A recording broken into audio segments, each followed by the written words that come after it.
Right folks, welcome to this exciting video where this year, well in this video we're actually at this year's Angus Show 2025 and we're starting here in the middle of this Peterbilt lorries. Look at this, shout out all the Canadian viewers, this thing's got a Canadian flag on it. And yeah, normally at the Angus Show I've actually got my vintage tractor here, the old Fordson Major, but this year I've just basically come with a car and we're going to have a walk about, see what's around. We're joined by Highlander 87 here. And check it out, there's all sorts of things at this show, all the way from animals, livestock, trucks from all different walks of the world, like these American beasts and the Canadian lorries, all the way to these British trucks that you get fleeing about on the roads here. And look, Lairdie's has even got a cement mixer in. But also at this show we've got all the animals, livestock, horses, goats, you name it, plus tractors, old and new, even vintage things for way back in the day. It's all here at Angus Show, folks, you know how it is, and we're out here to document some of it as we walk past. So there is a serious amount of lorries, folks. There's that strip of lorries down there we just walked up, but then there's all these ones as well. We've never seen so many trucks at this show, I don't think. Oh, what a turnout, and they're always in like the best order. All of them's like polished up for the shows. Look, there's even a fire engine over here. Check it out folks, a bullnose Scania. The boy will be hitting the diff with this one. Anybody that listens to Marty Moan out there, shout out. Yeah, I love to see all the trucks. Look, there's actually a combine down here and I think that's one of the farming contractors who also has the trucks. Oh aye, there's a boy with bagpipes airbrushed on the back. Yeah, wow, what a scene folks. So we've actually been blessed with the weather for today's show folks, and yeah, I was actually just down there using the toilet facilities. Over here there's actually horses and stuff running about, going over jumps, and yeah, there's a lot going on at this show. Highlander's waiting for me over here by the goat tent. I think we'll go and take a look at the goats since we're right next to the goat tent. Check it out folks. Hello! Look at that, he's the coolest goat here. We've only just come in the goat tent and this is such a cool wee goat. He's just chilling. Whoa, there's a spider hanging from my head. Look at this one. Hello. Hello there, Mr. Goat. Look at that, they're happy goats folks. You know how it is. We love animals on this channel.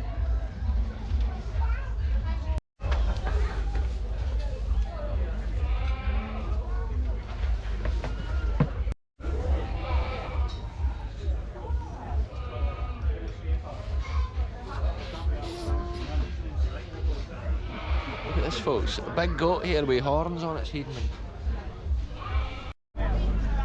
Check this out folks, this is one of these Avant things. Look, it's got tracks. I think you can get loads of different attachments for the front of these. They're very versatile. And yeah, Angus chainsaws folks. I think they also sell like Still chainsaws and related equipment. And then Donald Ray and Sons here, they're Dutch Far agents. And then look, the next tractors along here folks, it's my favourite here at the show. The New Holland tractors here at the Agricar stand, and I just love it. Look at the blue and white colour of that. Because we're obviously for the scene of the Fordson Majors and stuff, this is basically the new version of the old Fordson Major, and Agricar's actually got a Fordson Major on their stand, and just now you can actually buy it.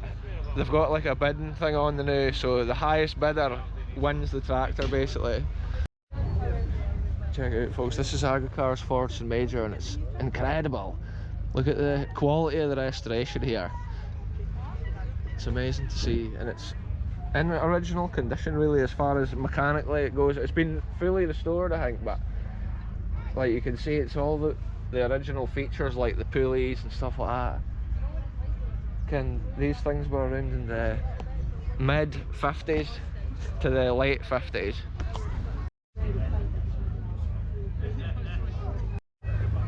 Check it out folks, this is another thing that Agricar does. This is actually an irrigator pump, which obviously you use with like the irrigator reels and stuff, and Agricar's got a full selection of irrigator equipment, everything from the pipes and the hoses all the way down to the pumps themselves.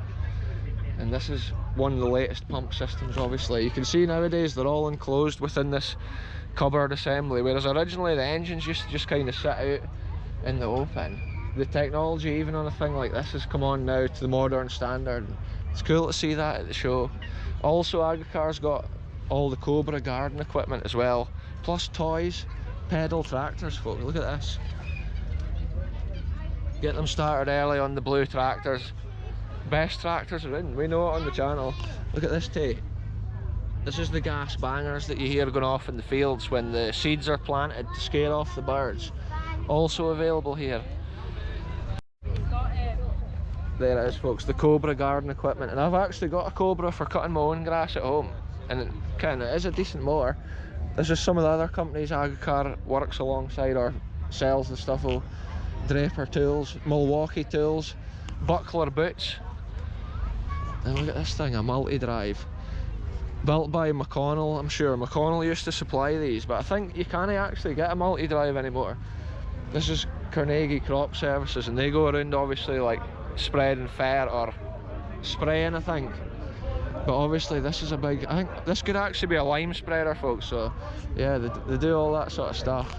But I love these things. They've got a Cummins 6-cylinder diesel engine with a big turbo, and when these things are going down the road, I love the whistle that comes off them. It'd be cool to have one of these with like a camper van on the back. Yeah, look, you can actually see it's got the Agricar sticker. So this originally would have been supplied from Agricar as well, that we just saw down the road. Here's Duncan McIntosh trailers, folks. They specialise in Ivor Williams trailers, horse boxes, all sorts of stuff like that. Full selection there, all different shapes and sizes for your needs. And then look, here's auto sales of Kirriemuir. These are Subaru and Isuzu agents here in the lands of Angus, and they've got a decent stall here with a good selection of cars. Subaru. Now look at this, what do we have next? Power washer services. They do a full range of like power washers, sweepers, anything like that for your workshop. Even these little like ride-on hoovers and stuff like that.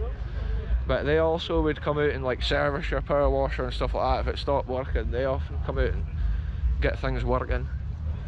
And what do we have here? What company is this? Oleo Mac. Oh look, GWT Ground Care ATV specialist. So they obviously do a bit of that. Oh, that Oleo Mac seems to be the make of the wee tractor. This is Sellers here, folks, to the left hand side, and they're actually agents for like Lampkin. Looks like Legend trailers there, or what's that? A Stewart trailer. And then look, we've got a Class tractor as well. Yeah, these implements here say sold on them, so there must be a customer that snapped them up in a deal. So here we are, folks, we're actually at AL Agri now, and look, they've got a Case farm lift forklift here, and then here's a Case tractor, the Case 150 Maxim. Yeah, last year I didn't actually walk around AL on the video, and it was not intentional. When I was actually editing it, I thought I've not even been round there, because I'm for the New Holland side of things. Like, it looked like it was intentional, folks, but I promise you it wasn't. We love all makes and models of tractors on this channel, and I'm always just interested to see the technology. The Case in New Holland's actually the same, for the same place basically, the same company. Check it out, folks. Got my uncle over here, shout out my uncle Andy over here, and my old man sitting ahead of company down at the table. They're shouting abuse from the back of the stall here when I'm doing the filming. But yeah, here's the Case tractor. Like I say, folks, it's mad to see all the different variations of the tractors and stuff. I'm going to jump over the fence here and have a look at Nest Plant, because they're actually dealers for Manitou forklifts. And yeah, I do like a Manitou over the years.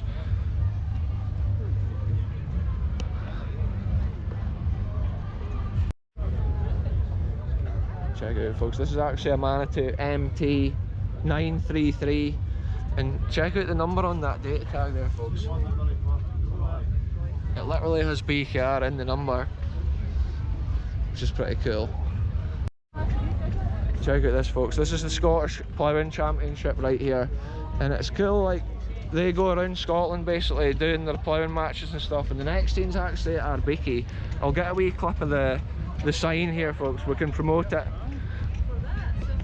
Check it out, folks.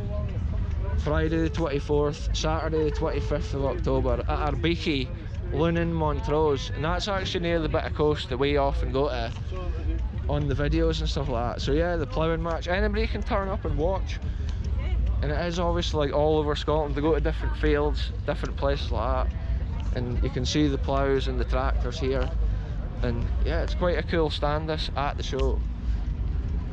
John Deere and a 40 here, folks. Shout out the Scottish Ploughing Championships.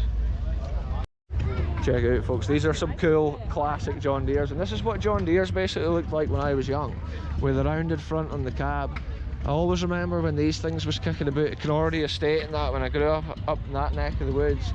This was like the latest tractor of the era, and they did basically all the farm work with things like this. Oh, they're so cool. It's a bit nostalgic when you see the things flying about, or at the shows even. Check it out, folks, this is how me and AKR actually started showing stuff. We used to take vintage engines like this to the shows back in the day, and these vintage engines were classically found in the old farms and stuff, sometimes for driving farm machinery, other times for driving the water pumps and stuff for the farms, and that's what this is here. Sometimes even like the farmhouse water and stuff would rely on a system like this to pump the water up to it. And I actually found a Lister D in a shed with a water pump when I was on one of my adventures. It was totally abandoned and it was seized. So it's interesting to see them at the shows here, restored. Yeah, I love the old putt and the groan for these things. It just fired on Highlander there. It's because it has to go down below a certain RPM for the magneto to fire, and then once it goes down it fires and then throws it round, and the flywheels keep it spinning. Check it out, folks, we've now moved from the engine section, we're now at the motorbikes here at the show, and this one's got a sidecar here. Check it out, that's a beast. Imagine flying about in that, eh? And then look at this, we've got the Morris 1000 here, folks, the Traveller, third prize, and it's in incredible condition. And it's got so much character. Classic British vehicle right here that features in many a painting, many a picture. And yeah, I love to see it. It's in mint condition. You can just imagine it would have driven out of the showroom looking like this back in the day. And that's when cars had style. The panels weren't just plain. It was easy not to get mixed up as to what car you were seeing driving past. Nowadays there's types of cars popping out left, right and centre, electric cars and things like that. It's just plastic units. Look at this thing, eh? This is cool. This is like amazing, eh? I don't know, you can just imagine flying around the country estate in this. The wind in your hair, elbow out the windy, maybe the picnic basket in the back, driving down to the riverside location. Here's a Morris 1000, which is not a Traveller. This is the standard car back. You can see the difference between this and the Traveller at the far side with the wood. Look at this, this one's got a red interior, also restored to fine order. Super cool, folks. I love the character of these. Maybe I need to get a car like this to fly about, and instead of the Kia, look at this, here's another Morris Traveller of all things. They were quite a popular car in Britain, and that's why there's so many of them left to this day. Yeah. And it's cool to see it in white, which is rarer. Here's another standard car version of the Morris Morris 1000, I mean. And then look at this old vintage Massey Ferguson here has actually got an old tatty digger on the back. And this would have lifted the tatties out below the ground, and then you would have picked them up on the surface at the back. And then yeah, look, we've got some more modern cars. 205 GTI. Is it a 1.9 or a 1.6, folks? Let's have a look. It's a 1.9 GTI, and it's in mint condition. I love cars from this era. This is from the similar era to those John Deeres that we saw up there with the rounded front and the cab.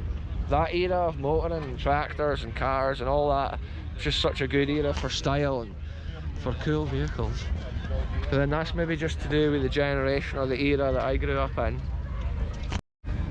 Check it out, folks, there's actually, I think this is AM Phillip Truck Tech. Look at this, it's got the sports Ford Transit, MSRT. And I think we actually saw that, did we know, when we were at the Christmas road run with the vintage tractors. I'm sure they had this on display as well. And yeah, I think this is like an electric van. And then the classic Ford Transit, pretty unreliable nowadays, folks. You have to be honest, the engines on the Fords and stuff, it's just no worth buying them. They break down, the engines basically, the turbo goes because the wet belt breaks up and then blocks the oil pickup, and then the engine gets starved of oil and just fails straight away. Plus lots of other issues. Yeah, I ken somebody that's got a fleet of these things, and pretty much every one of them has had the engine done, folks. So that's why I would probably stay away from Ford, just like Fords in general, for a few years till they sort all that out.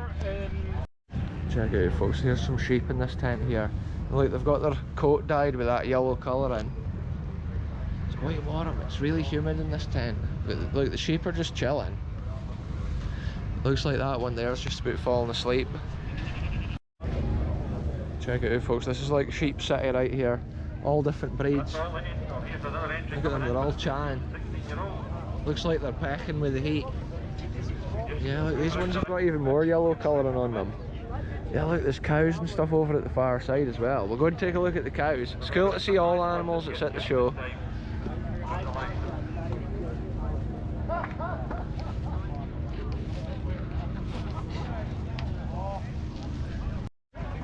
Check it out, folks, we're now at the cow section here, and look, this scene's just chilling. There's all sorts of cows. I even saw Highland cows there getting walked around. Check it out, folks, we've got a Highland cow here with a cafe. Look at that little ball of fluff. Oh, too cute. Look at this wee head, folks, little fluffy head on it. This is the parent cow here, and I think it's mooing. Because it's obviously, it's worried, because there's no normally this many folk like crowded around it. Look at it, it's so cute, it's like a teddy. Check it out, look, you can't even hardly see where he's going, because he's got so much hair in front of his face. Look at this one, hey, these are Highland cows. We love Highland cows on this channel, folks. These ones, folks, black Highland cows. I love to see it. Little fluffy beasts.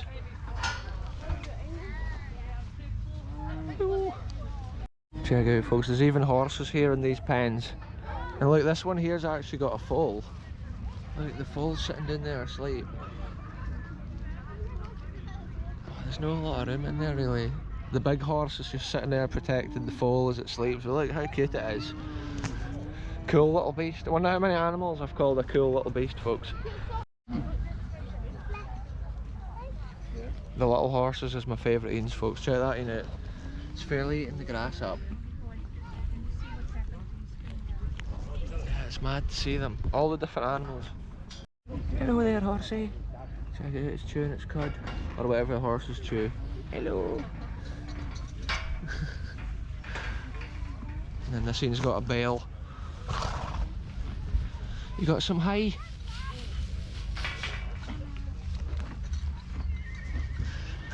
We love to see the animals, folks. Each animal is its own little character, and then each one's doing a different thing. Probably nervous because they're not used to seeing that many people, like literally just crowding around them when they're in their fields or whatever. Look at this, we've got a setup here with some tatty equipment and then a John Deere. Yeah, look at this thing, it's almost like a one-pass looking device. Yeah, so that's basically like a 4-row tatty planter right there. The tatties go down on the wee cups, down into the ground, drop in behind those ploughs. Check out, folks, we're making our way around here, and this is actually the Fendt tractor right here with a loader. I think it's one of the smaller ones, a 312 Vario. And this is actually Ross Agri Services here, they're Fendt agents. Yeah, look at that. It's cool just to take a walk along and throw the camera on as we go past. Check out the modern farming technology as well as the old. And it is incredible to see the differences between all the tractors.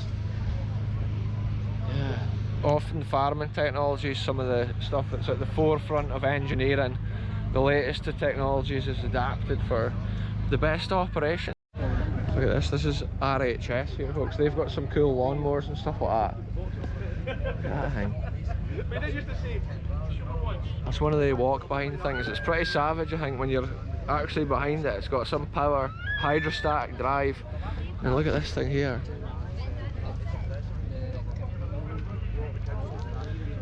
These are Chianti. Yeah, a lot of people do variations of these now. My favourite is like the Polaris Ranger and stuff like that. But there's so many makes that do stuff like that. Yeah, Chianti also make the wee miniature tractors. Now look, it's got a wee, is that a ferret spreader or a gritter? Maybe a spreader. Yeah, a spreader of some sort. Look at this, folks, this is actually a Chianti as well. From a distance I was thinking it was a Kubota, because it's got a similar colour scheme. So I'm not actually sure. That must be a new type of tractor I hadn't even heard of, folks. That's mad. Anyway, let's continue our walk around right here. I'm actually at the wrong side of the fence. I'd be better going at the front end of this display stand. Check it out here, folks. We've got Carnegie Fuels. They supply diesel and stuff, or fuel, to houses, buildings, companies, whoever basically phones them and orders fuel. They'll deliver it out to you. And yeah, they've got their stand here at the show. And look at this, John Deere here, Netherton tractors, folks. They've got a selection here of 4 tractors, all different sizes. And yeah, wow. John Deere's one of those tractors, it's like, when you think of farming, it's normally like back in the day, the New Holland, the John Deere's, the Massey Fergusons. And that is basically the scene and the colour of farming. And yeah, that's quite a unit there. It's actually got a bar rear axle, a 6R, and then look, we've got the Kramer forklift here, and then round this side, look, there's a trailed John Deere sprayer.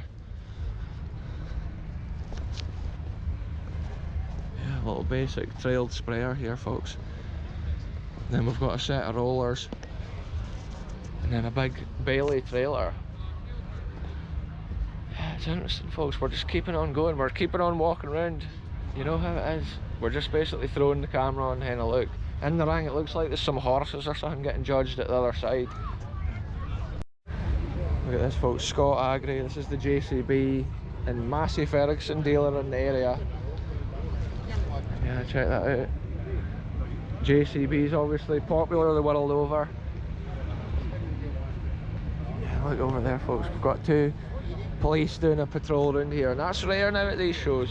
The last few years there was never anything like that kicking about. It was often just self-contained security within an area like this. Yeah, look at that, eh? That's one of those articulated steering JCBs.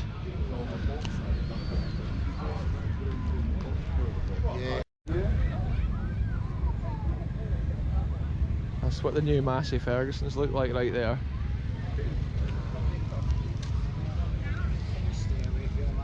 Yeah, look, he's got on the tyre sheen on the side of the bonnet there. That's a beast, that's a massive unit, that there. Scott Agri, look at the size of that. Big wheel weights on the back of this thing. I wouldn't want to try and do the tyre pressure. It would be a nightmare to try and do the tyre pressure on that unit. That's the biggest Massey I've seen for ages. I don't think there's many of them kicking about on the Farabs, because I've not really seen any in the flesh. Yeah, that's an absolute nugget. Each one of those 250 kilograms. And yeah, look, often space on tractors now is just no available, so you get all different types of steps and different toolboxes on the side of tractors, but this area now on modern tractors just is compact with different functions and features. They're running out of space to put any more on tractors nowadays. You always think they can't get any bigger, and then boom, they just keep getting bigger and bigger. Anyway, let's take a walk around and see where we end up next. I still need to look at some of these vintage tractors and stuff like that. So check it out, folks, it's now time to look at these vintage tractors and classic tractors, and we're actually going to look at the rarest ones, or the ones which you didn't really see often at the shows, like this big John Deere. Shout out all my American viewers. This is the kind of thing you've got on the prairies, super common. Over here, British people were fleeing about with tractors like this when the Americans were in big nuggets like this. And yeah, it's cool to see. Oh, it's a 1967. One of only, I don't know if it says 14 which were new in the UK. I can't actually read the number on the card. And look at this, we've got this 40 series here, New Holland, is looking in absolutely incredible condition. Yeah, that's so cool. I do love a 40 series. This one is a 7/840. Wow, that's the character as well of Scotland, folks. Like, that's what we were farming with when I was young. That's the sort of tractors that was on the farms. That's why even to this day I still love the New Hollands and stuff like that.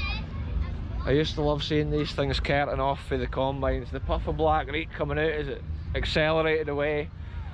And I remember there was one of the farms I lived near, and the boy used to come flying down the farm yard with one of them and then select reverse, and all four wheels used to be spinning.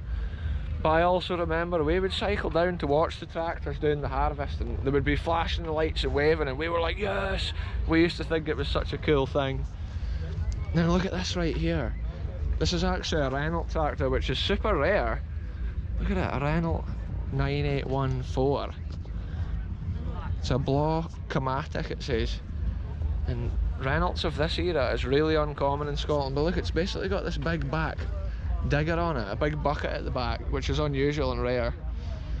But I love the styling of that era of tractor. Probably 1990s, I'm thinking, or late 80s. But there really isn't many Renaults. And look, he's probably in original condition. Got a third. And original condition's what people's really looking for nowadays in tractors. So here we are. Here's a smaller John Deere from that same era, folks. It's cool. It's in really good condition, immaculate. That's how they would have looked probably when they rolled out the showroom. It's got a first prize as well, which is probably well deserved. Now look at this, the 7810 Ford tractor here, which I love. I keep saying I love all the tractors, but I do. They're all cool. I would enjoy every one of these tractors, and they've all probably served their purpose and done a job in their day on the farms. You can see the difference between a thing like this and then like the modern tractors, and how much has been added on to them over the years. It does make you think, like, where will it stop?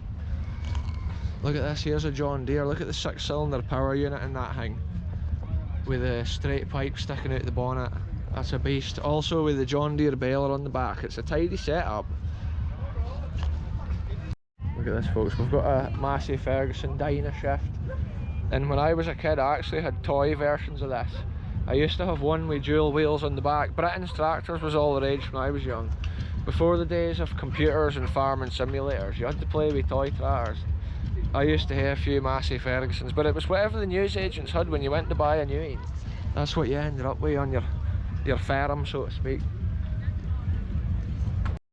Look at this one, this is an 8210, which would have been a big tractor in its day. Also in original condition by the looks of things. And it's got the Michelin Man up on it. Yeah, it's such a variation. Like I say, I'm just basically going around looking at random tractors and then just seeing what I think, looking at the coolest eans, or the eans I like. And I've always liked these wee internationals. Yeah, often if I'm thinking of a vintage tractor, I always think, like, is it as fast as the Ferguson Power Major? If it's not, it often puts me off. Because I would enjoy hearing maybe like an old tractor like that or whatever. I like the old internationals. But sometimes if they're too slow on the road, it's hard to take them to the shows. It's a wee bit further away because it takes so long. So yeah, it's kind of, when you buy an old vintage tractor, you hate to think of all those things as well. Look at this, the wee grey Fergie. I do like a wee grey Fergie. Yeah, this one here is a petrol, I'm sure. The serial numbers on the wee grey Fergies actually just go from 0 all the way up to the top number, so you can tell from the serial number basically like when the tractor was made. Check it out, folks, Ferguson Super Major right there. That's a tidy tractor. And look at this thing here, a grey wheeled Super Major. The first ever Super Majors came out, they were like this with the orange wheels. This one's pretty much looking really good, like as far as originality goes. Whereas this one here, this is a grey wheeled Super, which was then introduced later. This is a similar colour scheme that was continued in when Ford actually took over Fordson. The first Fords were this very same colour here. And that's cool to see the evolution from the Fordson into later Fordsons and the last of the Fordsons, and then into the Fords themselves. And you can see even the Fordson Dexter had the same colour scheme in that era. Look at this, I think this is a petrol paraffin Fergie. Yeah, you get all different sorts, folks. You get petrol paraffin, diesel. Oh look, this is a diesel Fergie, folks. Yeah, this is a diesel Fergie. I should have known that from the other side.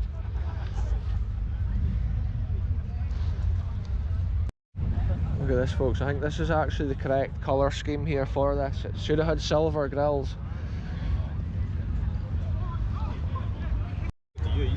Look at this, folks. Fordson E27N, built at the tail end of the war, or during the end of the war, and these were basically built from old Ford parts. 27 horsepower, and yeah, it's like our P6, but this has just got the little petrol paraffin engine in it, rather than the big Perkins 6-cylinder nugget. So check it out, folks. For these Ford tractors here, you can actually see the colour scheme, like I was saying, similar to the Super Major that was out. And it was continued on to even these things. Ford 5000 right there, super cool. Now look at this, we've got the Davy Browns. I love the colour scheme on the Davy Browns from this era. And a Davy Brown was actually a tractor that changed its colours many times. You actually got red Davy Browns with red wheels, red Davy Browns with blue wheels, red Davy Browns with yellow wheels. And yeah, that was all just within a short period, and then they went to this colour, and then some of the last ones still had that colour, but they actually bared the Case livery on the side.